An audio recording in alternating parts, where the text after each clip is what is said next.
जय माता दी। मैं आचार्य संजय आज आपको जन्म कुंडली के बारे में बताना चाहता हूं, जो कि आप जन्म कुंडली जब भी देखते हैं तो प्रॉपर वे में उसको किस प्रकार से समझें।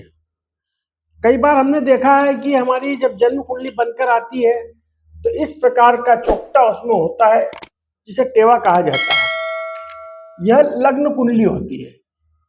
लग्न कुंडली में सभी ग्रह अपनी अपनी जगह पर बैठे होते हैं।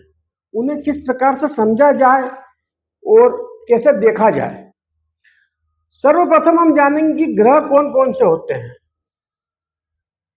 सूर्य देव, चंद्र देव, मंगल देव, बुध देव, बृहस्पति देव, शुक्र देव और शनि देव, ये 7 प्रमुख ग्रह होते हैं जिन्हें जन्म कुंडली में देखा जाता है। छाया ग्रह के रूप में देखा जाता है राहु देव और केतु देव को।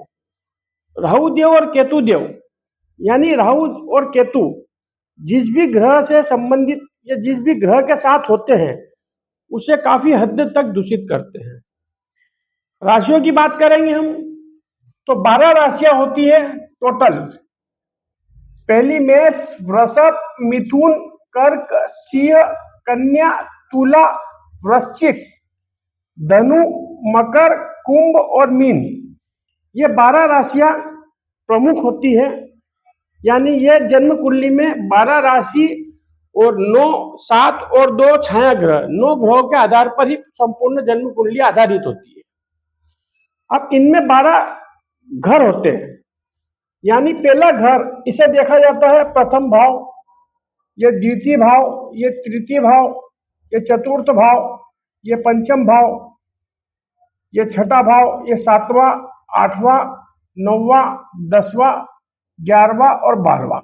इनका क्रम इस प्रकार होता है। पहला भाव जो होता है यह इंसान का संपूर्ण शरीर देखा जाता है और इसे लग्न स्थान भी कहा गया है। इसी भाव में जो भी ग्रह होता है वह एक तरह से सिंहासन का काम करता है। यह सिंहासन होता है संपूर्ण जन्म कुंडली का। यहाँ पर कोई भी ग्रह बैठा होता है उसकी कमांडिंग सारी जन्म कुंडली के ऊपर होती है। अब हम बात करेंगे कि राशि कैसे जाने। कई लोगों की जिज्ञासा होती है कि जन्म कुंडली में कैसे हम जाने कि हमारी कौन सी राशि है।